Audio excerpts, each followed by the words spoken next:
This is the $5 billion investment that's coming to the Gulch. Now, I'm going to let you watch it.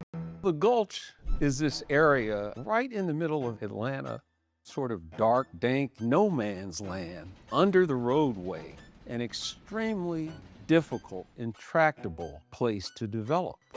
It's a $5 billion project. It really is going to transform downtown Atlanta. It was really ambitious. It just looked complicated. To even start to build one thing, you'd have to invest $800 million. You have to build these massive structures over active rail lines. Will people, in fact, come to downtown Atlanta? Tony and his partners only get that money if they perform. Atlanta, one of the most dynamic cultural engines in America. But as Metro Atlanta has boomed, its original downtown has been left behind until now. It's called Centennial Yards. We're building 6 million square feet. It'll be 1 million square feet of retail, 5,000 apartments, 500,000 square foot entertainment district. A lot of this is already being constructed in Atlanta. A lot of this is done. Indigo Hotel. Matter of fact, I want to go check that out this weekend. One of them is a client of my wife. But I like that. I like that. See, when we talk about finding property, finding deals, taking advantage of the real estate market and developing real estate market, that area, one of the areas that border onto that is English Avenue, Vine City, not too far from the Gulch. This is why I say we don't have to be deficit of money right now. We don't need the adjustments that take place in the White House, local municipality, taxes rising, insurance. That doesn't need to affect us. It doesn't need to affect us. Because if we live in the city and we see the need down there, all we got to do is arm ourselves with the knowledge to be able to take advantage of it. And that's why we put the school program together for your first real estate deal. And it's not designed for you to take advantage and be, flip a house, but we want you to flip some paper and get paid and pay your bills. That's really what it comes down to. Okay. And that area down there, so many freaking opportunities. I've seen people hold on for dear life to their property, and I've seen people just like, hey, you know what? Mama died. I ain't been there. Nobody going there. Sitting down. They got blight. Okay? Yeah. How much you gonna give me for it? How much? And that's it. See, there's opportunity lying around us. We just have to be able to tap into it to take advantage of it. And you just need to know the steps in the process to make it happen. And that's why I give you those steps. Okay. Quick timeout. If you're serious about winning in Georgia real estate, grab my Georgia off-market property list right now. These are hidden opportunities most buyers and investors never see. And we do the heavy lifting so you can focus on locking up deals and growing your portfolio. Hit the link in the description and download it now. All right, let's get back to the video. It's opening up just as the World Cup is coming here. With billions on the line, a global deadline approaching, and decades of failure behind it, Centennial Yards is the biggest gamble Atlanta has made on its downtown in a generation. I wish we were further along. The clock is already ticking.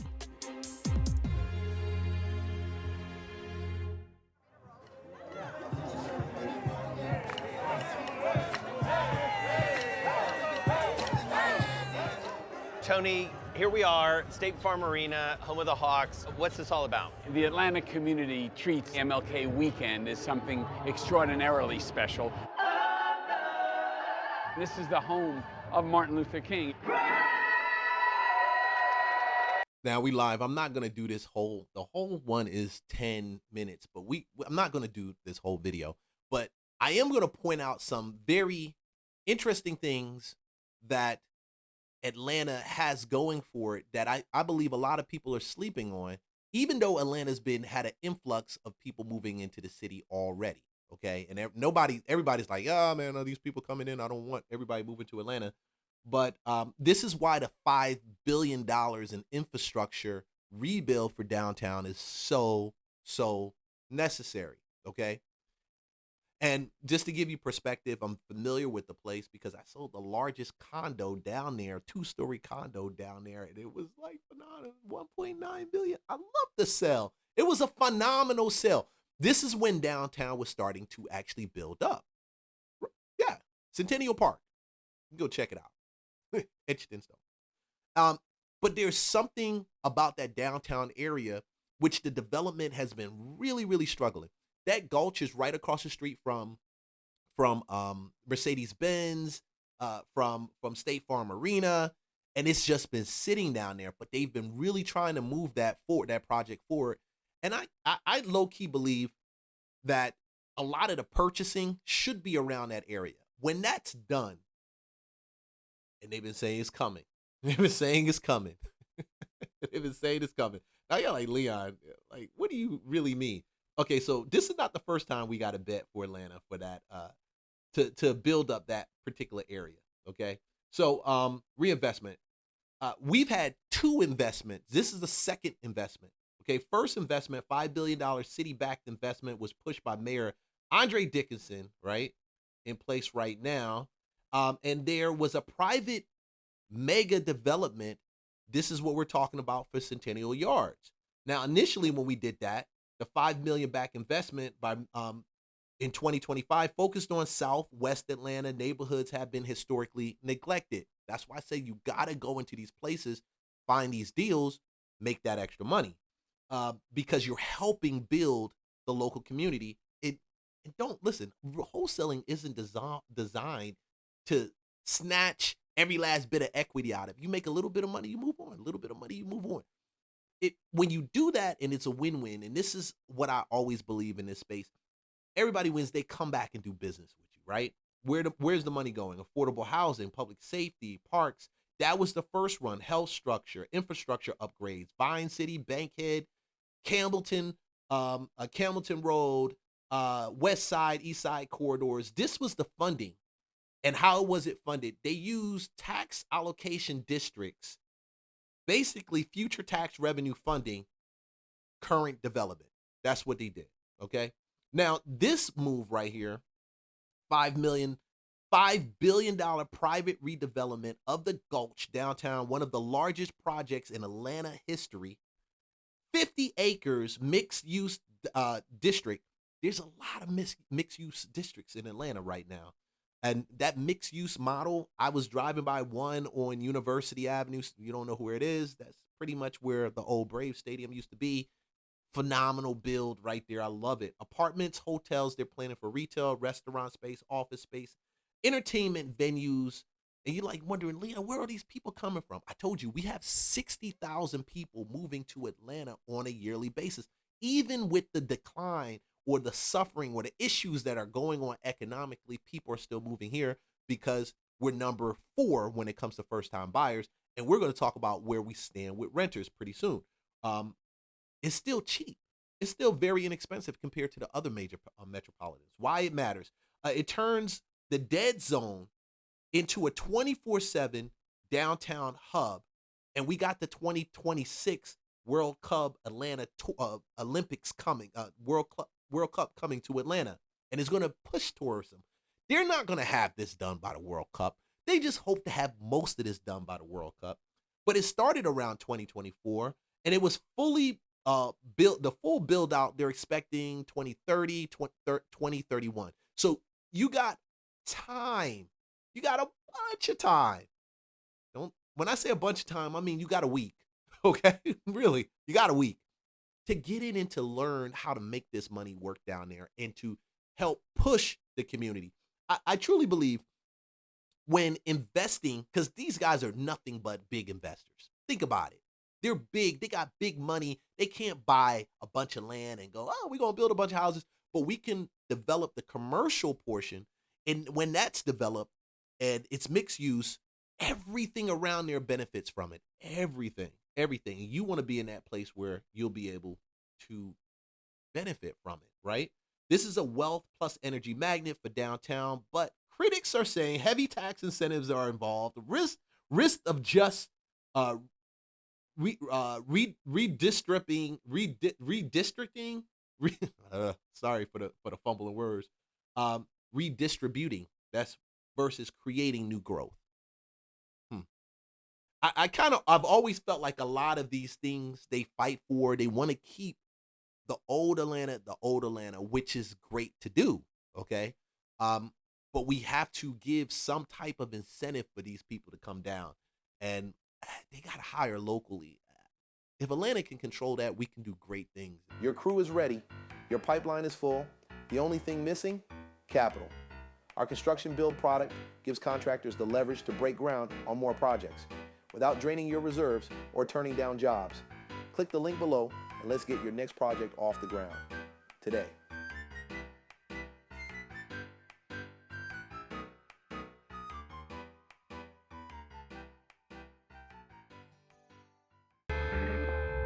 After the 1960s, white flight and suburbanization moved power and investment outward from downtown.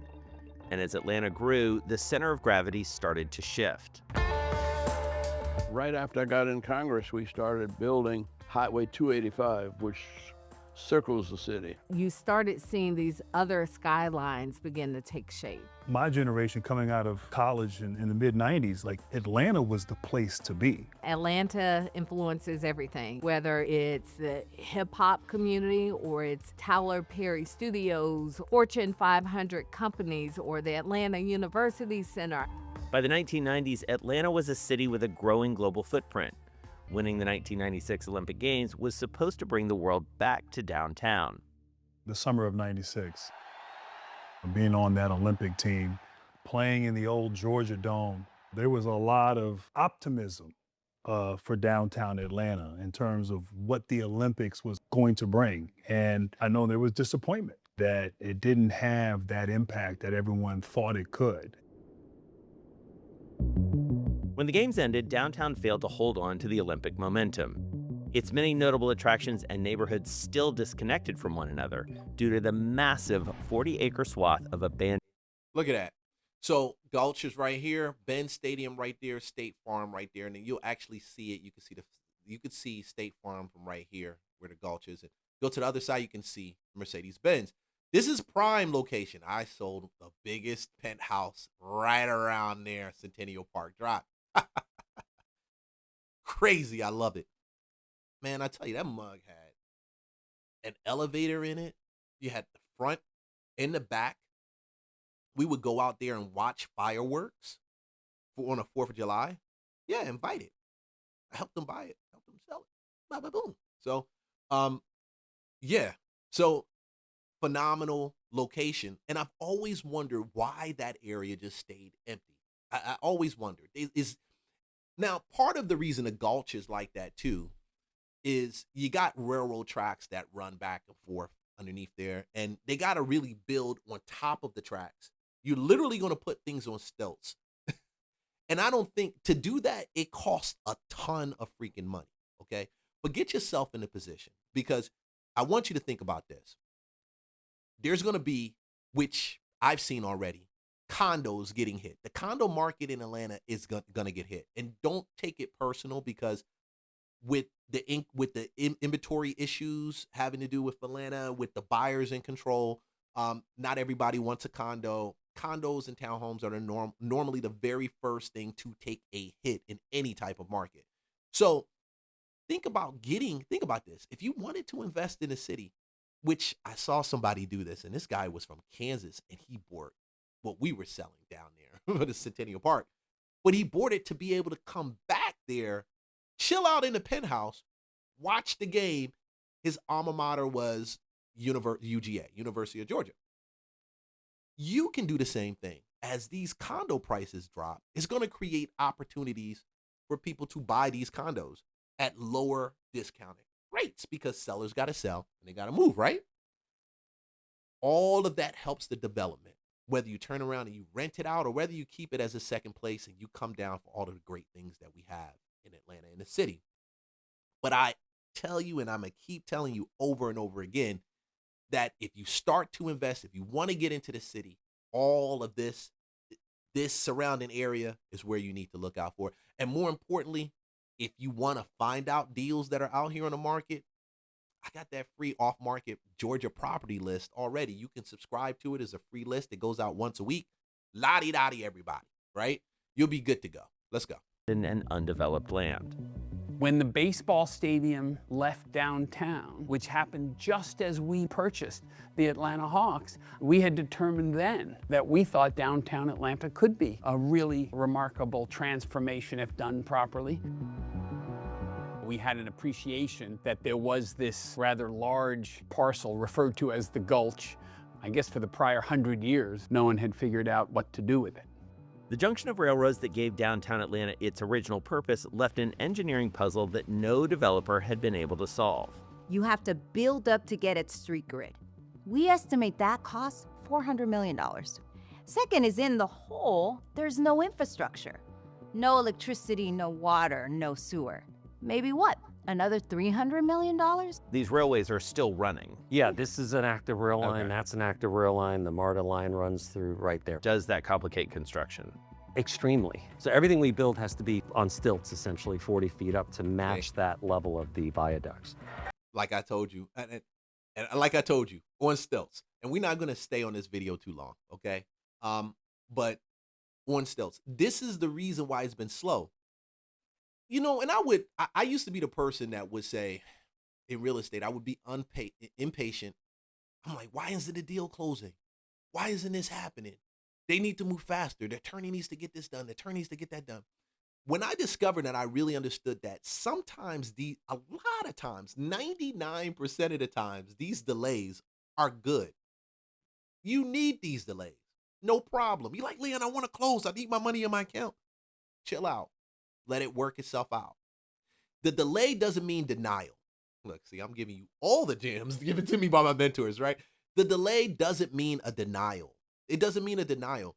It just means a delay. And that delay, like in this situation, is the best thing that can happen to new investors, people trying to get into the Atlanta market and try to get a hold of what's going on down here. Great opportunity. Don't turn your nose up on it. I know a lot of agents that have given up on the Gulch in that area. They're like, oh my gosh, there's nothing I can do. No, there is something you can do. There's a ton of little properties in that area, and they all need to be dealt with because they're falling apart, especially in English Avenue, right, probably less than a mile away, falling apart. You think about it, you buy a place in English Avenue, even though, yeah, it's the hood, people say it's the hood, but what they don't understand, right there, the development that happens with the Gulch is going to spread out all that to Vine City. And I know investors that will not, they've been holding on to their deals, they've been holding on to their properties, even though it's been sitting vacant, simply because they know when this development is done in 2030, 2031, it's going to cause the prices to skyrocket in that area. It took he said $700 million just to build the infrastructure. Just to build it. It will surpass anything we have on the north end of the city. And if you're not aware, the north end of the city has some of the best live-work communities that have been built over the last 10 years in Atlanta. This is going to beat it hands down. When Tony came in, he saw that and he asked what it is when he was coming in to do due diligence to buy the team, and explained to him about the railroad and viaducts. And he said, we're going to build LA Live there. And I'm like, sure you are. Early on, Tony Ressler was made aware of that if it was a really inclusive project that underscored the unique diversity of this city, he stood a chance to be successful. One of Tony's big partners on this deal is also his partner in the Atlanta Hawks, and that's the legendary Grant Hill. Been in professional sports my entire life, and to now sort of be a steward of a franchise in a sense and have this responsibility, it's important. Grant played a role in helping Tony assemble this all-star team of investors. It's everyone from Arthur Blank, who owns the Falcons, to 2 Chainz, the famous local rapper. The Russell family, to John Bryant, to Usher, to Shaq, to Ambassador Andrew Young. Tony Ressler's a people person. There's nobody that doesn't love him and believe in him. And then Tony happens to have a brother named Richard Ressler, who's the chairman and founder of CIM Group. Our friends at CIM, they had successful developments in Los Angeles, Miami, Denver, that took really large, complicated downtown developments. For this to be successful, it wasn't going to be small. Ressler and the CIM Group would need to convince the city of Atlanta to contribute billions of dollars for Centennial Yards to become a reality. We came together, negotiated a deal. They said, we will put in the initial investments, so no money from the city. We said we would issue bonds. I have to admit, we had support and opposition. Those who oppose the deal are concerned about the use of tax dollars and how the project will affect affordable housing. Affordable. I agree with them with the affordable housing portion. It seems like when they build these things, when they build these things, they build them and it seems like it prices out everybody. One thing that Atlanta has done, which makes it, I think I applaud it. I really love it. They've given incentives to the people that are like older and they've lived down there, call them old school Atlanta, to keep their houses, to keep the taxes lower. And I believe, and we should all push for this. This is why when we put these people in office, whether you're talking about downtown Ohio or whether you're talking about downtown Atlanta, it doesn't matter. Downtown Ohio, Akron, Ohio, downtown Ohio, like there's a downtown to the state. Akron, whether you're talking about Akron or whether you're talking about Atlanta, it doesn't matter. We got to incentivize the old school Atlanta, the people that have been there for years, to be able to stay there. Now, you're wondering, Leon, you said buy these deals and they're overflowing. Yeah, I work with people that old school Atlanta. Not everybody wants to stay.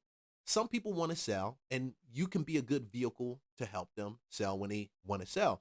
But some people want to stay, and they got to get it right because the tax incentives they give them will benefit the investor that buys also and flips the property down there or buys and rents the property.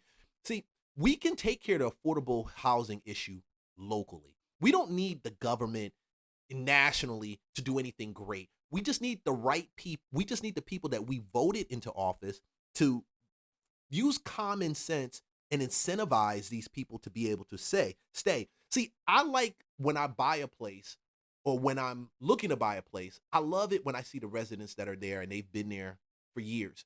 That tells me when someone moves in, they're moving into a cohesive, well-established environment, whether they're going to rent the place, they're incentivized to stay longer. You don't have a bunch of riffraff. You have people who love and take care of their place, or they're incentivized to buy. They want to buy somewhere established, and you get the whole Atlanta old school feel, you know? Housing is probably the biggest challenge that we have as a city.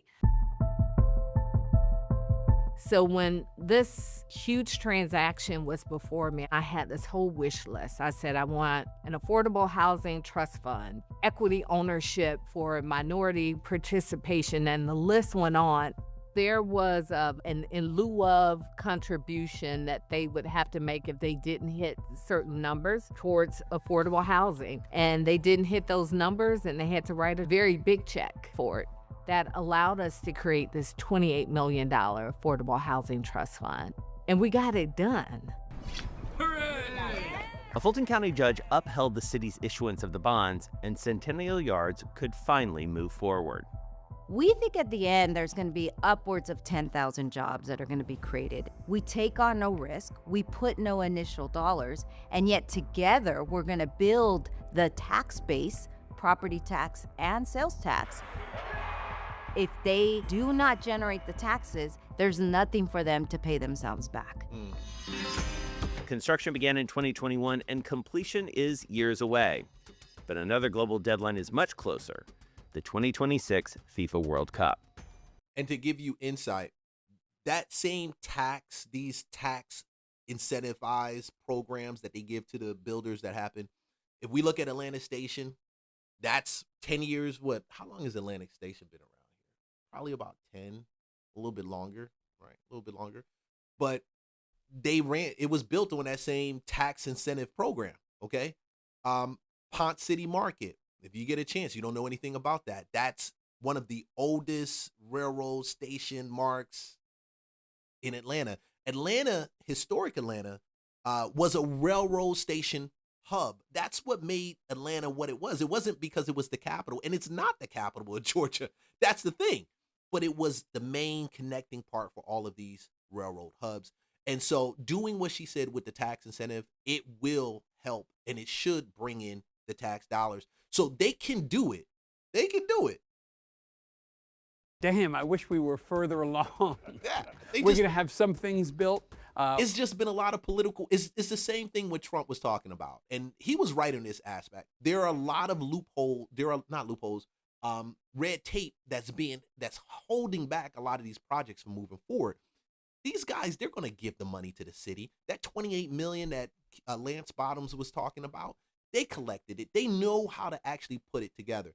I'm going to tell you what makes Atlanta so unique. Atlanta is one of those very few places where the business people and the politicians actually work together for the city to go. I didn't realize how great that was until I was able to witness how great it was. But when you bring the politicians together, when you bring the business people together, you typically in Atlanta will find African Americans in those political offices. But they work with the businessmen, whether they're black, white, it doesn't matter. They work with them. And that ability has made Atlanta grow to be, like I said, the number 4th place right now, city right now for first-time home buyers. This all adds to the wealth of the city, incentivize people to move to the city, move into some of these areas, which are beautiful. We're going to absolutely be able to showcase what we're building. We have about 6 separate developments going on simultaneously. Here we're going to have a 5,300-seat Live Nation concert hall. Cosm. Here's the home of the Hawks right here. And you're literally across the street from State Farm Arena. Behind us is Mercedes-Benz Stadium. Access right across the street to this entire establishment.